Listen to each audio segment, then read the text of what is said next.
This is a face that could strike men dumb with fear. The face of a king who condemned hundreds of his subjects to lingering, agonizing death.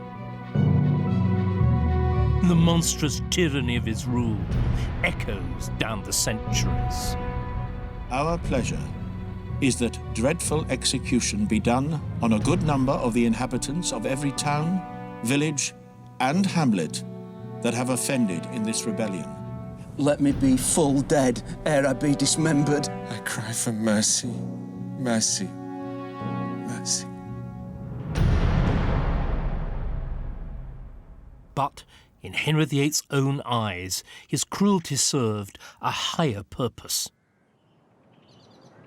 That purpose was primarily religious, and if we want to find the man behind the tyrant of legend, then we have to understand the significance of religion in Henry's life and kingship.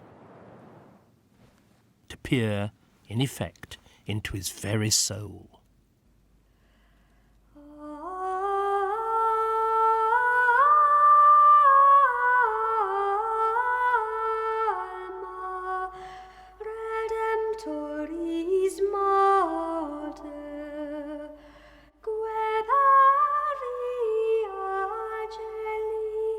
As king, Henry would institute the most radical change in the entire history of English Christianity. But as a young prince, his piety seems to have been intense and entirely conventional. The evidence comes from a very rare and very precious personal possession from his childhood, a portable aid to prayer called a bead roll.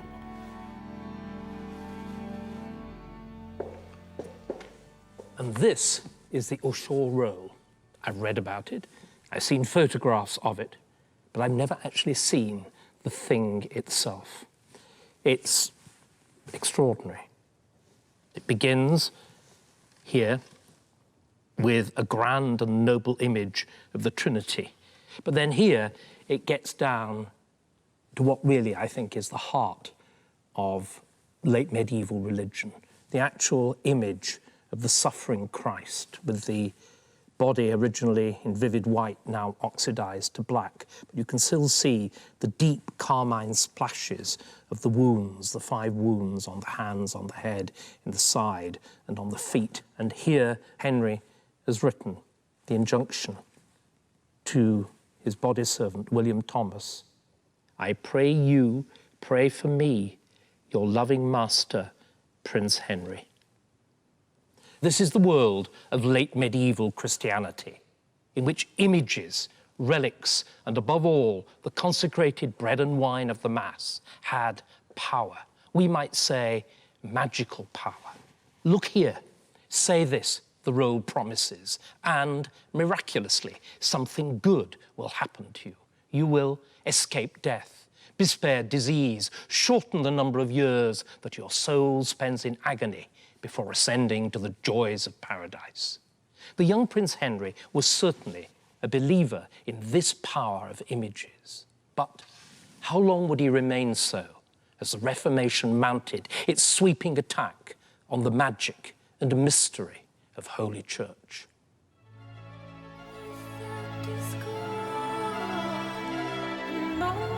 But it was not theology that first shook Henry's faith in traditional Catholicism.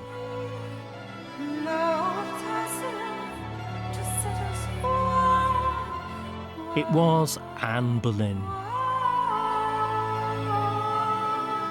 In order to marry Anne, Henry had been forced to break with Rome and make himself head of the Church of England. In so doing, his allies had been those who wanted not just an independent English church, but a radically reformed one as well, including Anne herself.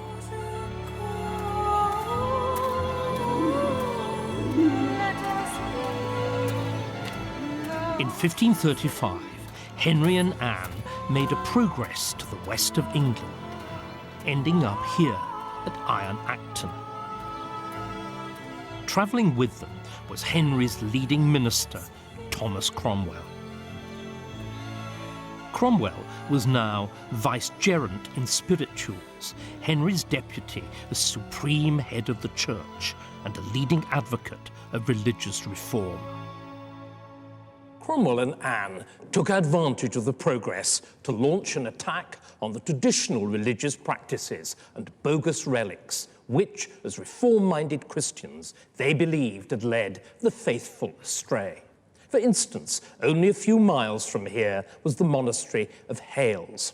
Its greatest treasure was a relic of the true blood of Christ, which made Hales one of the most popular and wealthy places of pilgrimage in England. But when the sceptical Anne sent her chaplains to investigate, they reported back that the sacred blood, far from being divine or even human, was nothing else but the blood of some duck. It, along with many other relics, such as fake fragments of the true cross, statues which seemed to move but turned out to be puppets, and the bones and nail clippings of various saints, were taken to London and consigned to a great bonfire of the profanities.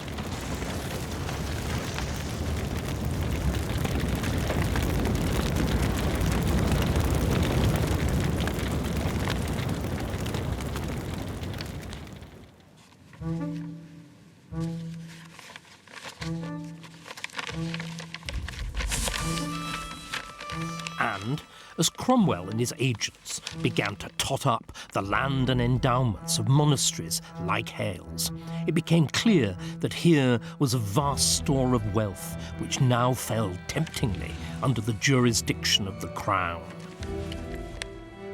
The whole fabric of traditional religion now seemed to be under threat. For many, it wasn't just shrines and abbeys that were at stake, but their immortal souls, and to save those, men were prepared to fight and to die.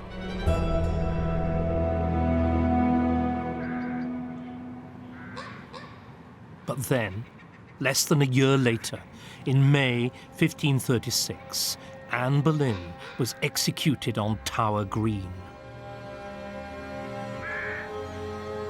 Anne was responsible for the divorce. She was also a religious radical who had bewitched the king and fomented revolution, or so many believed.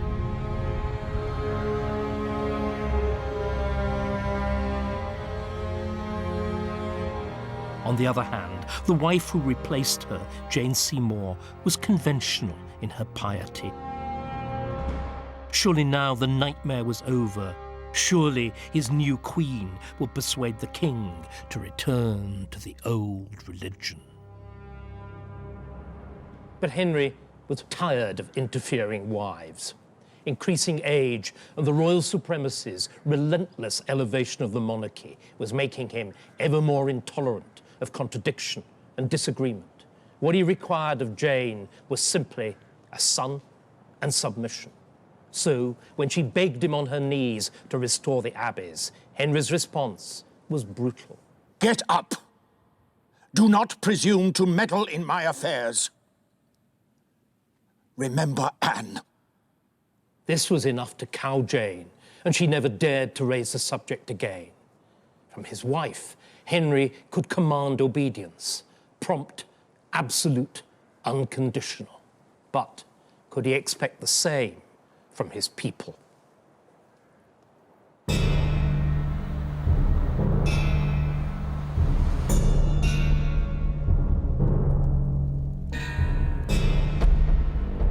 By his sweeping assault on traditional religion, the king was courting rebellion. And in the autumn of 1536, rebellion came. Starting in Lincolnshire and spreading to the whole of the north of England, a huge popular rising, officered by local gentry and nobles, often recruited by their own tenants at the point of a pitchfork. And here, in Durham Cathedral, the rebels raised as their standard a potent religious symbol, the banner of the 5 wounds of Christ, under which they would march south to confront King Henry. Miraculously, one of the rebels' badges with this same device still survives at Arundel Castle in Sussex. Henry would have recognised it immediately. The nails in the hands and feet. The heart, pierced with the wound of the coup de grace of the centurion's spear. It's the same badge of the 5 wounds of Christ found in the bead roll before which the young Prince Henry had once knelt in prayer. As such, it encapsulates perfectly what the revolt was about. Henry might have abandoned many of the beliefs of his youth, but vast numbers of his subjects still clung passionately to the old ways. They wanted Cromwell's reforms stopped, and they wanted the minister's head as well. The rebels found a charismatic leader in a minor Yorkshire landowner and lawyer, Robert Aske, who drew up an uncompromising manifesto. To go to London on pilgrimage to the king, to have all the vile blood put from his council and noble blood set up again, to have the faith of Christ and all God's laws kept, and to have restitution for the wrongs done to the church. He also gave the rebellion a ceremonious title, the Pilgrimage of Grace. Aske indeed saw the enterprise as a religious act, but it also deployed impressive physical force. Mustering over 40,000 men, the rebels far outnumbered the little army that Henry had sent north under the Duke of Norfolk.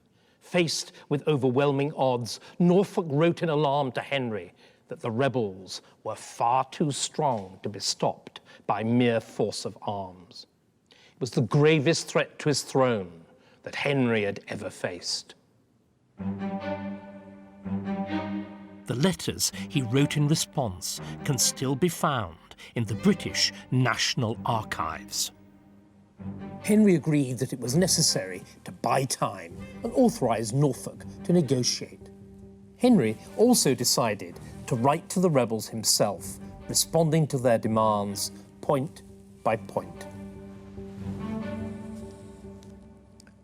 First, as touching on the maintenance of the faith, we declare and protest ourselves to be he that always do and have minded to die and live in the purity of the same, marvelling not a little that ignorant people will take upon them to instruct us, which something have been noted to be learned, what the right faith should be. Concerning choosing of counsellors, I never have read, heard, nor known that a prince's counsellors and prelates should be appointed by rude and ignorant common people. But after the blusters and threats, the king offered a carrot. Wherefore we let you wit, ye our subjects of Yorkshire, to the intent that you all shall know that our princely heart rather embraceth pity and compassion of his offending subjects than will to be revenged for their naughty deeds, that we are contented, if we may see in you all a sorrowfulness for your offences, and will henceforth to do no more so, to grant unto you all our letters patent of pardon for this rebellion. The offer of a free pardon and the promise of a special parliament to settle all demands was enough to persuade the rebels to disband and return home. Norfolk and Henry between them had diffused the immediate crisis by persuasion and negotiation. Or was it by duplicity and guile?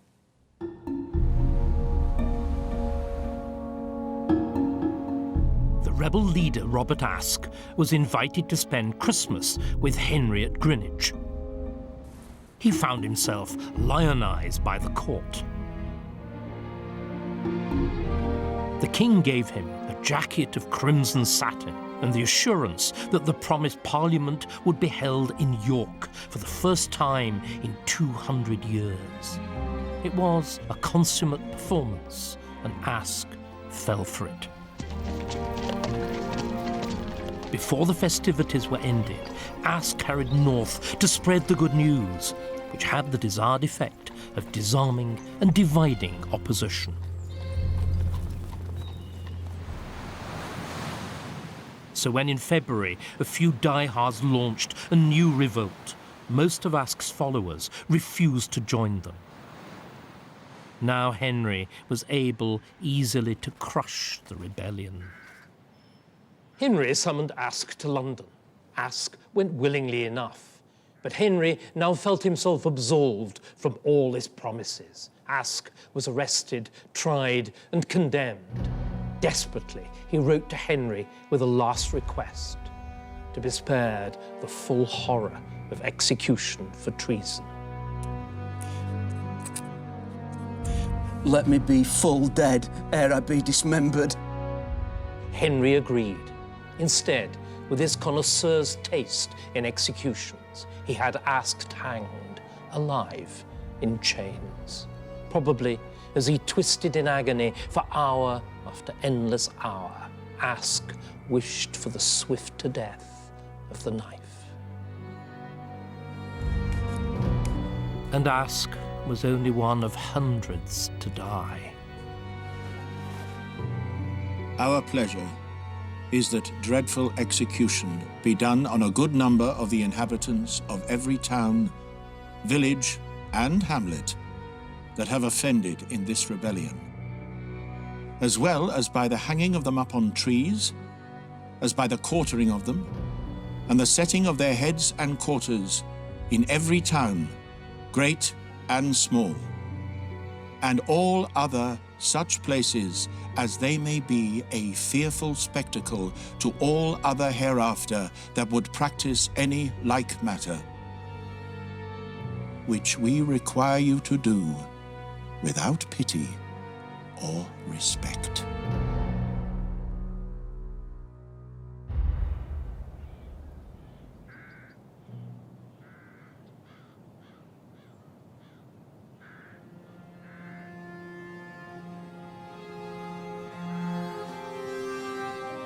The scars of Henry's terrible vengeance are still visible.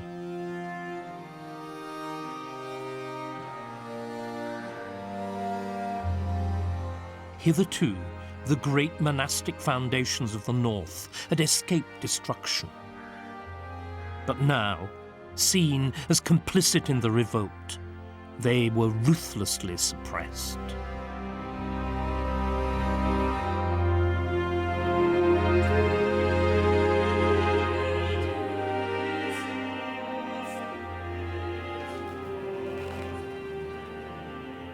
For half a millennium, the great abbeys had been a dominating presence in the land.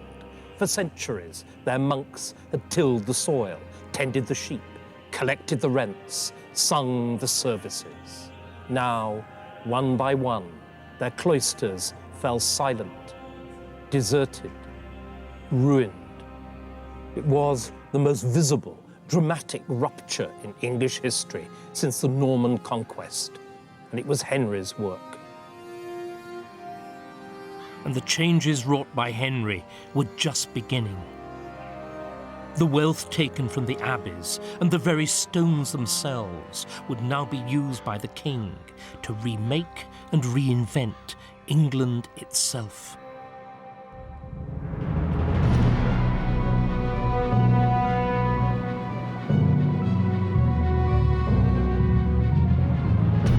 For the country now stood alone against the combined might of Catholic Europe. Goaded by Henry's assault on the church, the Pope had brought France and the Empire into a grand alliance to invade England, depose Henry, and restore his people to the true Catholic faith.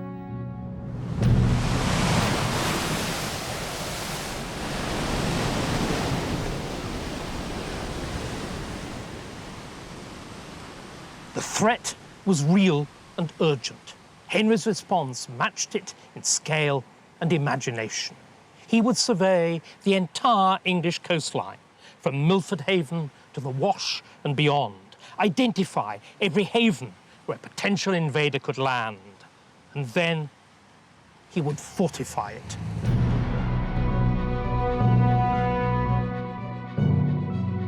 From his special map room deep in the heart of Whitehall Palace, Henry coordinated the greatest construction project the country had ever seen to make England into an island fortress. Under his direct supervision, coastal maps were marked up with the location of new fortifications. Then the engineers set to work, armed with cash and building materials often taken from the dissolved abbeys. Much of what they built can still be seen, as here at Falmouth Bay.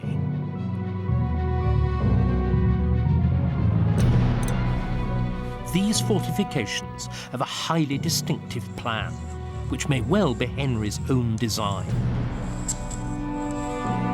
And certainly the fort at St. Mawes in Cornwall bears a Latin inscription invoking the spirit of King Henry.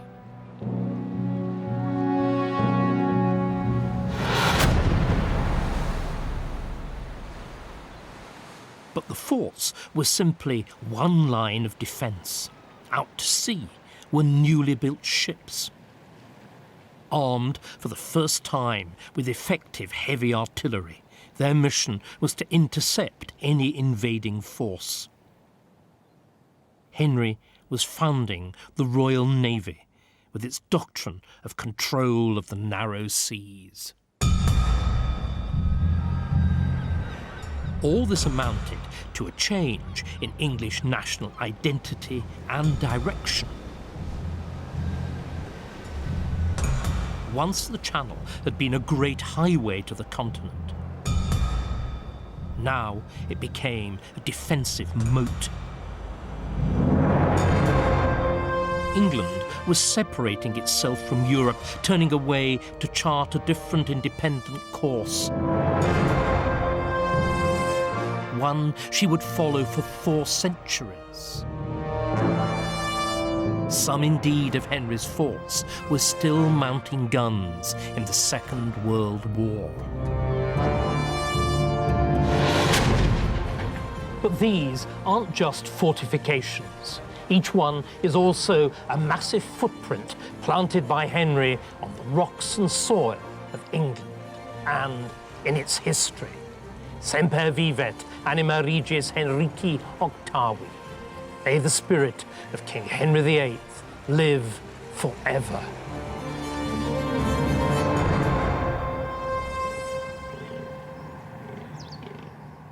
Henry VIII's brutal but effective response to dissent at home and threats from abroad was changing England.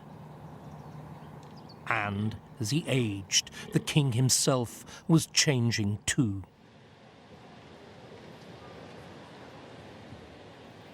One of the greatest treasures of the British Library is a book which reveals much about Henry's state of mind in these latter years of his reign. The King's personal book of Psalms, his Psalter. This illustration shows Henry as the model scholar king, diligently reading in his bedchamber. A few years before this scene was painted, Henry had had a bad fall from his horse. The resulting injury to his leg meant that he spent less time hunting, and he never jousted again. Instead, the prodigious energies that had been devoted to sport were now directed, almost single-mindedly, to the government of his kingdom. The central task of that government was to settle the doctrines of the newly independent English Church, and to put an end to the religious conflict that threatened to tear the country apart. As the illustrations in Henry's Psalter show, Henry saw himself as an English King David. David had slain the giant Goliath. Henry had struck down the no less monstrous power of the papacy. Both kings had destroyed idols and restored true religion. But what exactly was true religion? Was it the kind of radical reform once espoused by Thomas Cromwell and Anne Boleyn? Or something else?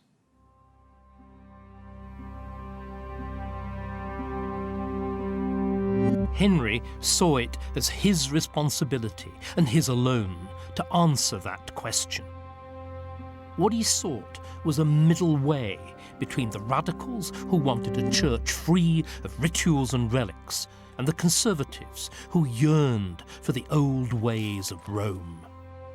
And both sides tried to sway the king, as his minister Cromwell explained to a radical who had sent Henry his book.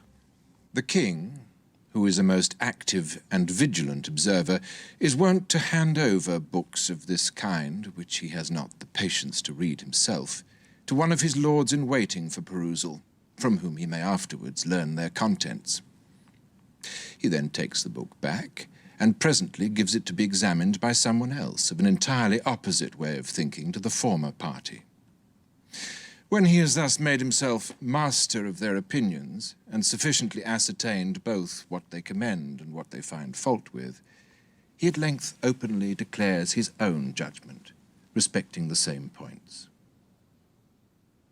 The king's theological learning culminated in these, the 6 Articles of the Church of England, which laid down the religious doctrines to which the king's subjects were now required to adhere on pain of death. The Articles, repeatedly and heavily corrected by Henry in his own hand, are conservative. They affirm the miracle of the Mass and the need for confession in the traditional Catholic manner. But at the same time, Henry balanced these doctrines with an important concession to the reformers: the use of the Bible, not in Latin, but in English. And so, every parish church was required to buy a copy of this, Henry's great Bible in English.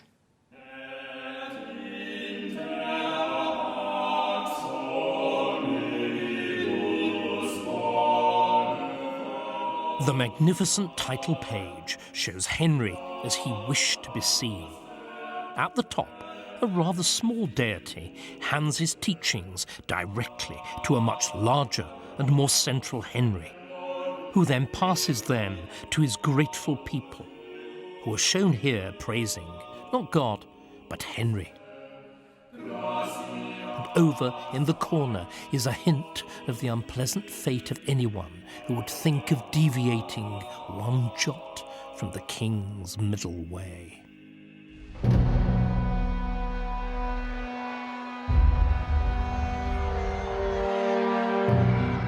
Those who challenged the supremacy and called for the restoration of papal authority were guilty of treason and liable to be hanged, drawn, and quartered.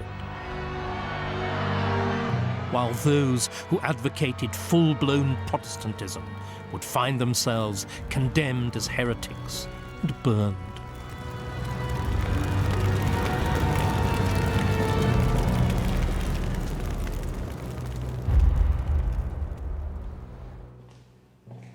And it wasn't just religious enthusiasts, whether Protestant or Catholic, who fell foul of the law. Relatively few of Henry's leading courtiers or councillors agreed precisely with the pace of the king's religious changes.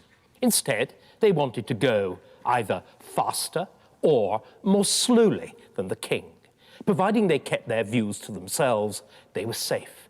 But if they strayed too far and too publicly from the straight and narrow of the king's middle way, then they too were at risk of treason or heresy. And closeness to the king was no protection, as Cromwell himself would discover.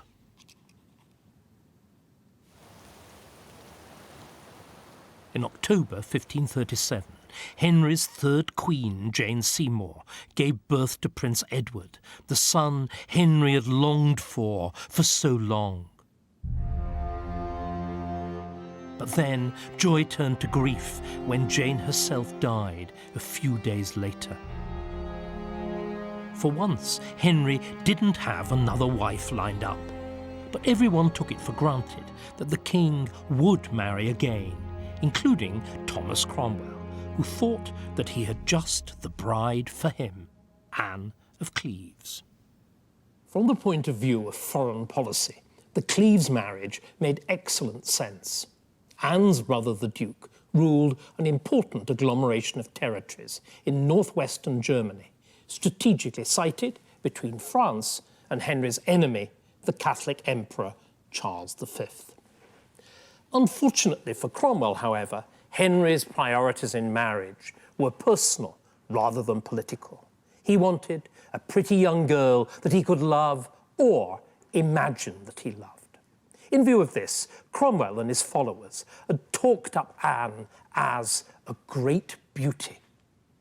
But when she arrived in England as his bride, Henry was appalled. She is nothing so well as she was spoken of. If it were not for fear of making a ruffle in the world, that is to be the means to drive her brother into the hands of the emperor, I would never have married her. The wedding night was a disaster, as Henry complained to Cromwell from such physical contact as they'd had. He strongly suspected that Anne wasn't a virgin. Surely you know I liked her before not well, but now I like her much worse. For I have felt her belly and her breasts, and thereby I can judge she be no maid. The which thought struck me so to the heart that I had neither will nor courage to proceed any further in other matters.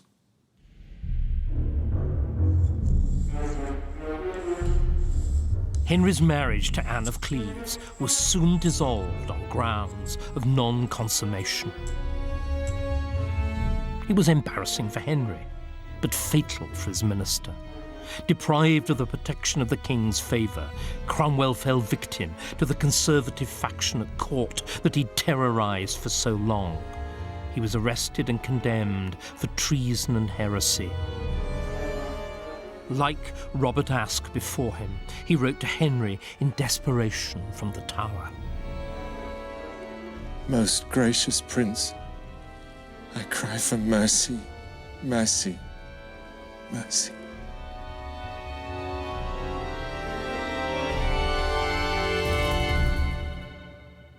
But Cromwell, with his radical reforming views, was now an obstacle to the religious unity that Henry craved. And on the 20th of July, 1540, he too was beheaded. 3 days later, to vindicate his middle way, Henry had 3 Catholics hanged, drawn, and quartered as traitors, and at the same time, 3 Protestants burned at the stake as heretics. This was terror, dealt with an impartial and unsparing hand. But from now on, the hand will belong not to the minister, but to King Henry himself.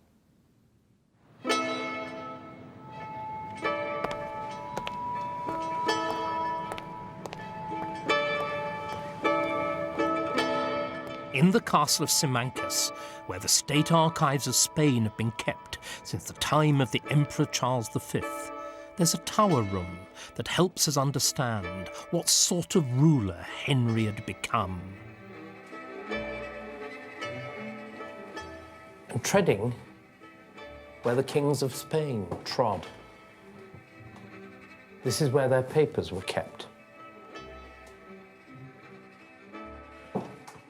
And they moved from here into this little cell here, and they sat, and they read them, and they took the decisions, and the world changed. We know Henry VIII had rooms exactly like this. In French, it's called a cabinet. In 16th century English, it's called a closet. It's very much like, of course, the private oratories, which kings had also had, indeed still had. But this is a kind of new form of worship. This is the worship of power on paper, as opposed to the worship of a god. And in the British National Archives, there's evidence of how Henry created and wielded this new form of power.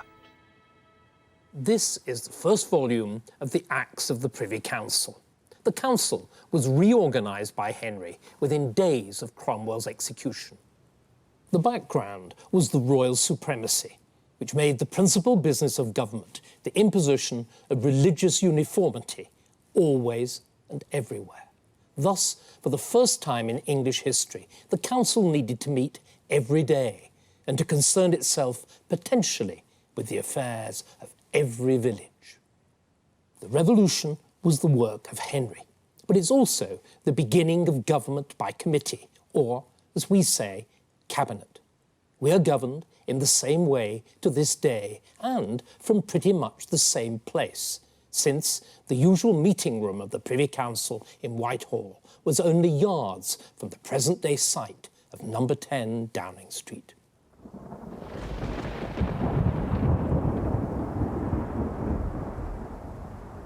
During the unseasonably damp summer of 1541, the pace of executions slackened at last. Henry was finally embarked on the progress to the north, which he'd promised Robert Aske 5 years previously. The aim was reconciliation, and with him was his fifth queen, Catherine Howard. Catherine was young, pretty, and delightfully accommodating. Henry was infatuated, and there were none of the sexual problems he'd had with Anne of Cleves. It was his Indian summer of love. But, like most Indian summers, it was short.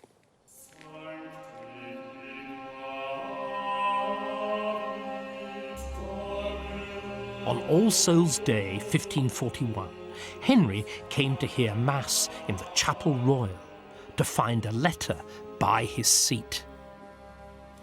It was from Archbishop Cranmer, and it made the sensational claim that Queen Catherine was a young woman with a past who'd slept with at least 2 men before she'd married Henry. Henry's initial reaction was confident disbelief, but when an investigation confirmed the truth of Cranmer's charges, he was devastated. He even broke down and wept openly before his councillors. But worse was to follow, for it soon became apparent that Catherine had also had secret assignations after she was queen. In fact, during the progress to the north. This is the record of the confession of the young man in question, Thomas Culpeper. At first sight, it's almost illegible, but with time, it's possible to make out what it says, and it tells a tale straight out of romantic fiction. Catherine and Culpeper had met, talked throughout the night. They'd pledged their love to each other, but they'd done nothing more.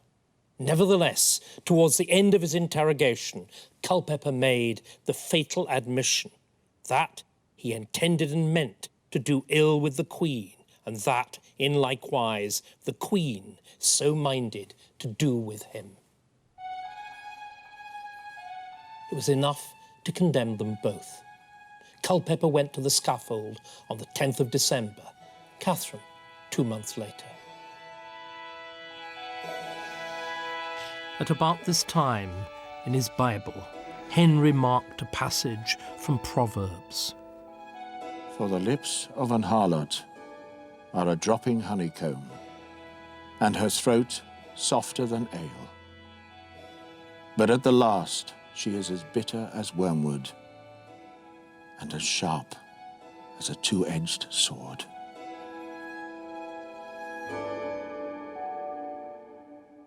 Culpeper's confession contains one other fascinating revelation, that Queen Catherine had warned him against speaking of their affair when confessing his sins. She, the Queen, bade him beware, that whensoever he went to confession, he should never shrive him of any such things as should pass betwixt her and him. For if he did, surely the king, being supreme head of the church, should have knowledge of it. What was Catherine afraid of? That the priest might break the seal of the confessional and inform her husband of her infidelity?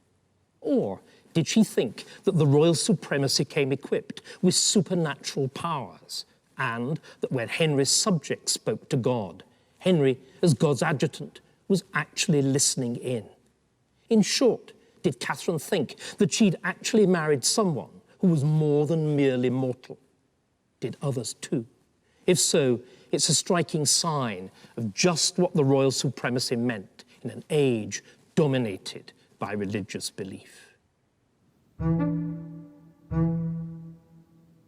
Henry had impressed himself in the hearts and minds of his people as a figure of almost divine authority. But behind the image was an aging man in increasing pain. When he'd fallen badly from his horse a few years previously, it seems likely he'd fractured his shin.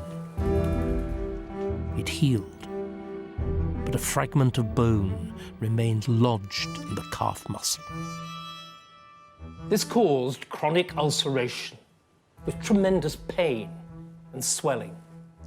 After a while, the swelling would burst, discharging stinking pus. This afforded temporary relief. Then the cycle would start again. As time went on, Henry found walking increasingly difficult. He had to be hauled upstairs in a Tudor stairlift and trundled along the endless galleries of his palaces in a wheeled chair known as a tram.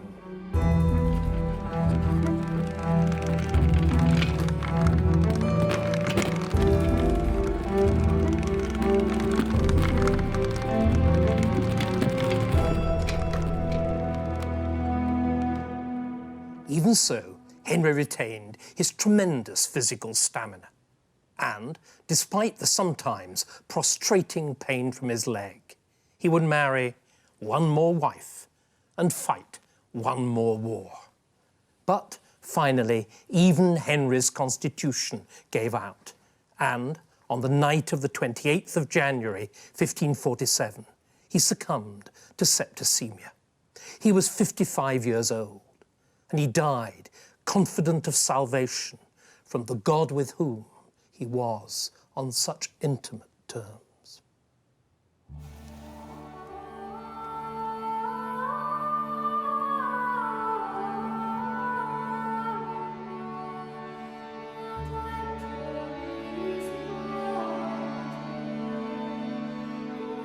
Henry had planned for himself a great monument to outdo even his father's tomb.